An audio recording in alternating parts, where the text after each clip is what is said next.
जी, मैं आलोक जी आपके पास आता हूँ। सॉरी, मेरा वो ऑफ था। आपने बात सुनी गर्ग साहब की, राजेश जी की और विवेक जी की।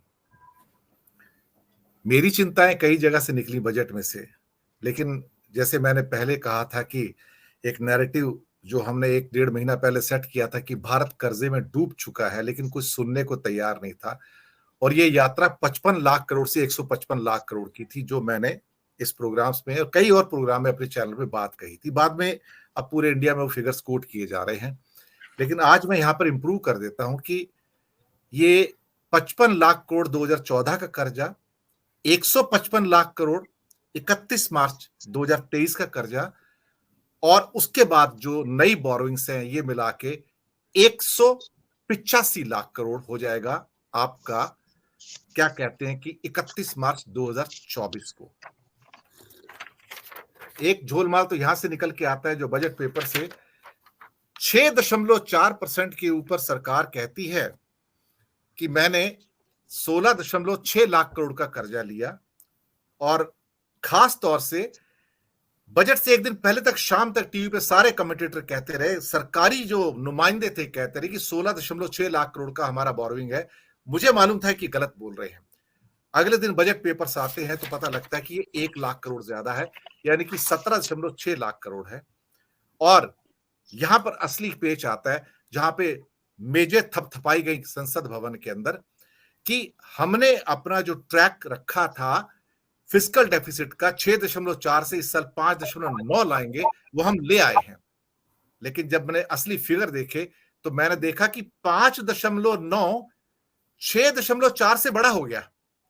आप सोचेंगे 6.4 का डेफिसिट पे 17,55,000 करोड़ का बोरोइंग है, और 5.9% के ऊपर 17,86,000 करोड़ का बोरोइंग है। सर, 1 रुपए में से 41 पैसा रीपेमेंट है इस साल की, 41 पैसा जो हमारा रेवेन्यू है। और ये करते करते हम फिर इस साल 18 लाख करोड़ की बोरोइंग पे आ गए।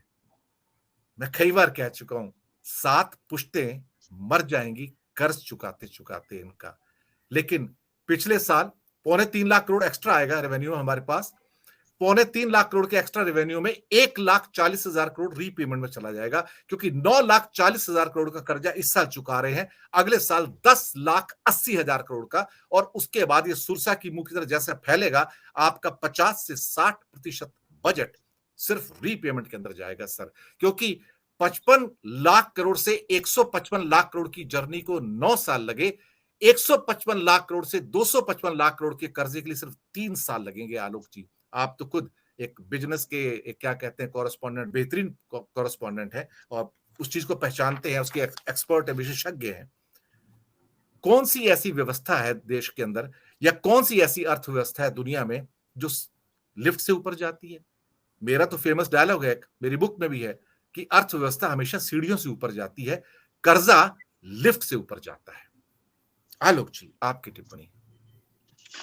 आपकी बात सही है, लेकिन इस सरकार को अगर आप देखेंगे तो सरकार की एक चिर परिचित शैली है प्रोपेगेंडा। इतनी स्कीम्स लॉन्च करो, इतनी स्कीम लॉन्च करो कि आदमी पिछला भूल जाए कि ये क्या क्या स्कीम लॉन्च की। अब जैसे मुझे लग रहा है, जैसे इस बजट की बात करें, अब जैसे वो कर्जे की बात करें, बिल्कुल सही है, कर्जा आ रहा है, बढ़ रहा है, ठीक है। लेकिन मैं जानता हूँ ये जो सरकार है, सरकार बेसिकली जो चाहती है, जो करती है, वो है एक प्रोपेगेंडा खड़ा करना कि एक विकास की सरकार है, विकास की पर्याय है ये। और वो इतना बड़ा है तो इसका डिमोन्स्ट्रेशन इफेक्ट इसका बहुत बड़ा होता है। तो ये कर्ज की चिंता क्यों करेगी? अभी भी देखिए, मुझे तो लगता है कि जैसे आप कैपिटल एक्सपेंडिचर इन्होंने 10 लाख करोड़ का किया है, पिछली बार से 33% बढ़ाया है। अब याद करिए, अभी हमारे हमारे सब पैनलिस्ट भी, गर्ग साहब भी बोल रहे थे कि विधानसभा चुनाव भी हैं, ये सब हैं, आ रहे हैं, तो इन्होंने इसमें 33% बजट बढ़ा दिया। इसका मतलब क्या है? इसका मतलब ये है, एक स्वीकारोक्ति जो वो स्वीकार नहीं करेंगे कि प्राइवेट इन्वेस्टमेंट नहीं आ रहा है, अब जो भी करना है सरकार को करना है। अगर आप विरोधाभास देखने जाएंगे तो कितना बड़ा विरोधाभास है। पहले तो सब आप प्राइवेट के हाथों सौंपने जा रहे थे, अब आपको खुद ही इसमें आगे आना पड़ रहा है। अब सोचिए, ये जो कैपिटल एक्सपेंडिचर है 10 लाख करोड़, 33% बढ़े उसके साथ में, बजट के साथ में। इसका आप जानते हैं कि कितना इसका प्रचार होगा?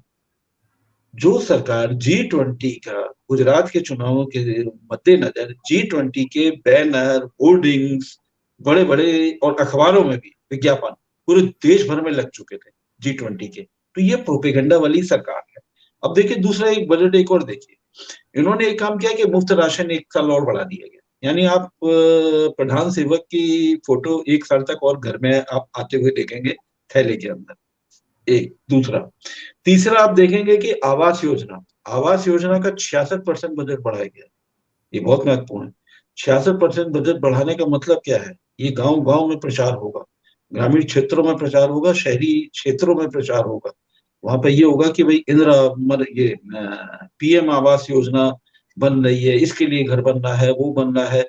आप उस चीज में छोड़ दीजिए कि उसमें वहां पर शौचालय बनता है या नहीं बनता है, उसमें पानी आता है या नहीं आता है, इन सरोकारों को छोड़ दीजिए, इन बुनियादी जरूरतों के एक मकान के लिए वो छोड़ दीजिए। लेकिन आभा मंडल क्या बनाया जाएगा?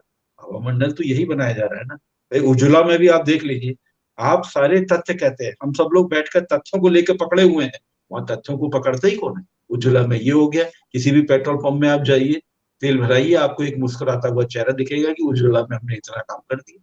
तो सवाल है कि ये प्रचार है, प्रचार में आप इससे कैसे निपटेंगे? अब आप दूसरी बात आ जाइए, रेलवे। रेलवे के लिए आपका 2,40,000 करोड़ है। इसका मतलब क्या है? कभी भी आपने, तो मुझे लगता है कि गर्ग साहब तो बहुत सीनियर है, राजेश जी भी बहुत सीनियर है, मैंने आज तक कभी नहीं देखा, न सुना, न पढ़ा, एक वंदे भारत ट्रेन एक जगह से लॉन्च होती है, मान लीजिए आपके प्रधानमंत्री जी ने, आदरणीय मोदी जी ने लॉन्च कर दी, हरी झंडी दिखा दी, दूसरी को भी झंडी दिखा रहे, तीसरी को भी झंडी दिखा रहे, चौथी को भी झंडी दिखा रहे। मुझे नहीं लगता कि शायद दुनिया में ऐसा कहीं कुछ हुआ हो। भाई पहली बार कोई आप काम कर रहे हैं, झंडी समझ में आती है, लेकिन हर बार आप झंडी दिखा रहे हैं, तो अभी 2,40,000 करोड़ में कितनी झंडियां फहराई जाएंगी, हरी झंडियां दिखाई जाएंगी, आप इससे अंदाज लगा लीजिए। हो मेरी सकता है चिंता कि कस्बे, आलोक की मेरी चिंता यहां से निकलती है। 3-4 हफ्ते पहले बड़ी खबर थी कि ये पूर्वोत्तर भारत की ओर जाती हुई गाड़ियां, खास तौर से यूपी बिहार, ईस्टर्न यूपी और बिहार को जो गाड़ियां जाती हैं, उनमें से जनरल क्लास के एक एक ट्रेन में 9-9 डब्बे होते थे, जिसमें मजदूर हमारे भाई बहन है जो वो ट्रैवल करते हैं बच्चों के साथ। उनके अंदर इतनी शक्ति नहीं है कि वो रिजर्वेशन करा सके। उन 9 डब्बों में से 6 डब्बे ट्रेनों में से हटा दिए गए जनरल क्लास के, और बाकी जो 6 डब्बे बचते हैं ना, कि 9 में से 3 कर दिए गए और 6 डब्बे एयर कंडीशन से रिप्लेस कर दिए गए। यानी कि आप जो भी चीजें पैदा कर रहे हैं, मजदूरों को, गरीबों को डिप्राइव कर रहे हैं, और आपकी ट्रेन सारी एयर कंडीशन चल रही है, वंदे भारत हो या शताब्दी हो या राजधानी हो या इस किस्म की बाकी गाड़ियां हैं, और जो जनरल क्लास के डब्बे वो आप हटाते जा रहे हैं। It was a major news in the newspaper, जिसके ऊपर काफी लोग आक्रोशित भी हुए थे। ये कौन सी प्रायोरिटी है आलोक जी? अब ये प्रायोरिटी तो क्या है, इसके लिए कांग्रेस के आप शशि थरूर जी का भी बयान याद करिए, ये अभी का बयान नहीं है, कैटल क्लास का बयान काफी पहले का है और बड़ा चर्चित हुआ था, चर्चित भी हुआ था, विवादित भी हुआ था। तो ये जो सत्ता है, ये सत्ता लोगों से कट करके रहती है, ये केवल एक अपने हिसाब से ही देखती है। नहीं तो आप इसका बताइए, एक आपने अग्निवीर 4 साल के लिए रख रखा, ठीक है, अभी आप क्या कर रहे हैं? 47 लाख युवाओं को 3 साल के लिए स्टाइपेंड दे रहे हैं। भाई कोई तो लॉजिक है, 3 साल क्यों? 1 साल दे देते, 2 साल दे देते, 4 साल दे देते, या ये शर्त लगा देते कि जब तक आपको नौकरी नहीं मिलेगी तब तक स्टाइपेंड मिलेगा। ये 3 साल का स्टाइपेंड क्या चीज है? तो अगर इस तरीके से आप चीजें देखेंगे, इस तरह आप याद करिए पिछले बजट में पीएलआई का बड़ा जबरदस्त धूम धड़ाके के साथ उसको पेश किया गया था। उसमें क्या था कि 14 सेक्टर्स है, कितने सालों में, 5 सालों के अंदर आपको 60 लाख नौकरियां मिलेगी। हुआ क्या? वही हुआ, 1,97,000 करोड़ का वो पीएलआई की स्कीम थी, हुआ क्या? अब इकोनॉमिक सर्वे आप देख लीजिए, इकोनॉमिक सर्वे क्या कहता है, 2022-23 तक पीएलआई के तहत कुछ 3 लाख लोगों को रोजगार मिले, ये अभी तो पेश हुआ। और आपने दावा क्या किया था? दावा किया था कि आप 60 लाख लोगों को रोजगार देंगे। तो ये सरकार कभी, आप जैसे कहते हैं ना कि ये पिछला पर ध्यान ही नहीं देते कि आप पिछले का जब तक वो विवेचना विश्लेषण करेंगे, अच्छा किस आधार पे करेंगे कि आपको डाटा मिलेंगे? नहीं मिलेंगे। तो जब डाटा ही नहीं मिलेंगे, अब तो देखिए जो आपके जो एनुअल हेल्थ की जो रिपोर्ट आती है, पहले हेल्थ सेक्टर की अभी हम सब लोग बात कर रहे हैं, उससे पहले तमाम जगह आता था कि कितने डॉक्टर्स के पद खाली हैं, कितने पद खाली है, और वो डाटा नए आई नहीं, सब पुराने डाटा है। तो सवाल है, जब डाटा की जो ट्रांसपेरेंसी नहीं है और डाटा की पवित्र जो दिए भी जा रहे हैं उनकी डाटा की पवित्रता पे तो पहले भी सवाल खड़े हो चुके हैं। तो इसमें आप क्या करेंगे? अभी इसी तरह एक आत्मनिर्भर भारत योजना, रोजगार योजना, इसमें भी यही हुआ। तो आप चिंता कर रहे हैं कि भाई इतना करोड़ हो गया, 1,55,000 करोड़ हो गया, अभी 1,80,000 तो करोड़ हो गया, अब इस कर्ज का कैसे भुगतान करेंगे? आप तो कह रहे हैं कि 43 और 45% तक आपका वो ब्याज में चुकाने में चला जाएगा। सवाल है कि इसको चिंता क्या है? ये सरकार तो लगी है एक डिमोन्स्ट्रेशन हो जाए, एक डिमोन्स्ट्रेशन इफेक्ट हो जाए, एक आभामंडल बन जाए कि ये सरकार क्या काम कर रही है और हकीकत में क्या हो रहा है। और मैं इसके लिए केवल बीजेपी को नहीं पूरा दोष देना चाहूंगा। अगर आप हेल्थ सेक्टर की बात करें, कांग्रेस के जमाने में भी हेल्थ सेक्टर में बजट में कभी भी जबरदस्त वृद्धि नहीं हुई है। मोदी सरकार के कार्यकाल में भी केवल एक बार वृद्धि हुई थी जबरदस्त, और वो थी केवल एक आयुष्मान भारत जब स्कीम लॉन्च की गई थी, उसको काफी बड़ा बजट दिया गया था। इसके अलावा हेल्थ को तो हमेशा से प्राइवेट सेक्टर के, पिछले 10-15 साल हो गए प्राइवेट सेक्टर के ही हवाले छोड़ दिया गया है।